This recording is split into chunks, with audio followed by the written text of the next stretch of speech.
Hi everyone, Summer with the Story of Sin, and I wanted to talk just a moment about my Fae spirituality and how I work it into pretty much everything that I do. And part of that is art, okay? Art.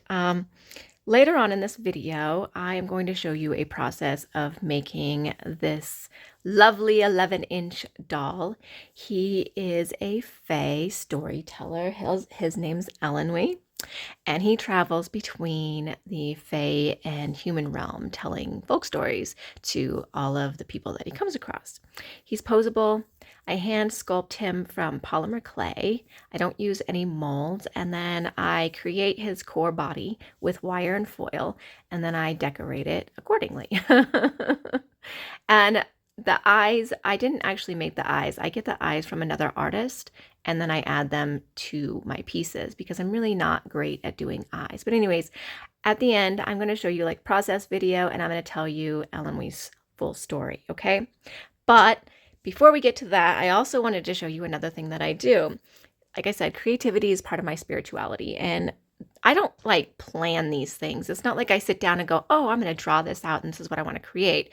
I kind of sit down with the clay, like in Elenwy's case, and I just start sculpting. I just start with the head and I start sculpting and sculpting and sculpting, and something comes out. And pretty soon it is this magical fairy creature that wants to be seen, that wants to be heard, that wants to be brought in to the reality that is our 4D 3D world, right? However you want to put it. But I do that with everything. My spirituality comes in all sorts of ways into my everyday life. And then I also do other crafting, like paper crafting with my pen pals. And this year I'm sending my pen pals on a fairy adventure. And that may not seem very spirituality wise, but it is for me. It is for me because I'm exploring a world that people don't believe exists, but I believe in. And I'm sharing that with other people in my own way. So anyways, I have 7 pen pals. So I have 7 of these handmade little adventure letters. And this first one is going to go out to them this month. And then they will be able to like choose their own adventure. They get to pick like 1 or all 3 characters. And then throughout the whole year in our pen pal letters, the Fae are going to be messing around with our letters. So they might find some words are jumbled up or don't make sense, or they might get a letter from a fairy.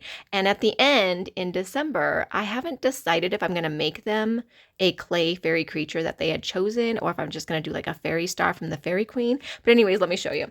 So you open it up and there's this missive in here from the Fairy Queen that's asking for their help. And then you open the fairy door and it's just this little, this is the rules of the choose your own adventure game, pretty much. You know, choose 1 or 3, the queen wants your help kind of thing. Be prepared for tricksters. And then this is the idea that the tricksters are going to be playing around in our letters, and I'll read this to you. In the heart of the night, where shadows are thick, a pixie, a goblin, both mischievous and quick, with a will-o'-the-wisp flickering bright, are running amuck, causing quite the sight. Through the forest they race with laughter so wild, flinging their pranks like a rowdy child. They steal through the trees, their footsteps unheard, and play tricks on the moon with each whispered word. In our letters they hide, in ink they confide, their secrets, their magic they cannot abide. A twinkle of mischief, a glimmer of fun, their tricks never cease till the morning has come. So beware if you write or take up your pen, for the wisp, pixie, and goblin will be back again. And then each section, like this is the goblin section, and it's just a little envelope. And if they end up choosing goblin, then they will be able to have this to put all their goblin letters in. And then this is the pixie one. And then this is the will-o'-the-wisp one. And then this is my letter inside to them. And then this is a little map of fairyland that I created using ChatGPT and put it on like a Canon Ivy sticker paper. But I'm going to read you one of the letters, say from like the pixie. I'm going to read you the pixie's letter. Dear curious human, well, what have we here? A bold wanderer trespassing into our fairy realm? How adorably foolish.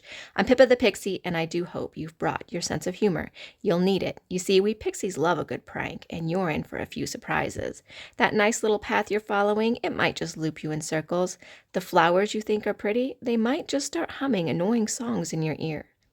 And that lovely breeze you feel, oh, don't be fooled, it's just me, fluttering by with a bit of mischief. But don't worry, I'm not too mean. I'll leave you with a smile after I've had my fun, of course. Best of luck, Pippa the Pixie. P.S.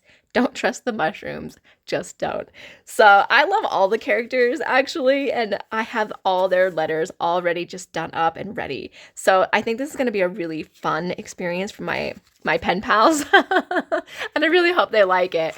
It's going to be quite the adventure experience for them throughout the year, and I'm really excited to do it for them too, because it really explores a side of myself that I don't really show people very often. It's my creativity through writing and other art mediums other than clay. So yeah, so up next is Ellen Wee's story and the process video. So thank you guys so much for watching.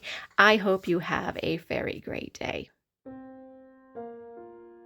In the heart of an ancient forest, there lived an old elf named Elenwy.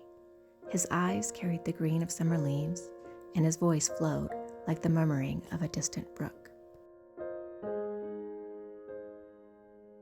Elenwy is a rare soul. He is one of the few who can walk freely between the human and fairy realms, a bridge between worlds often estranged.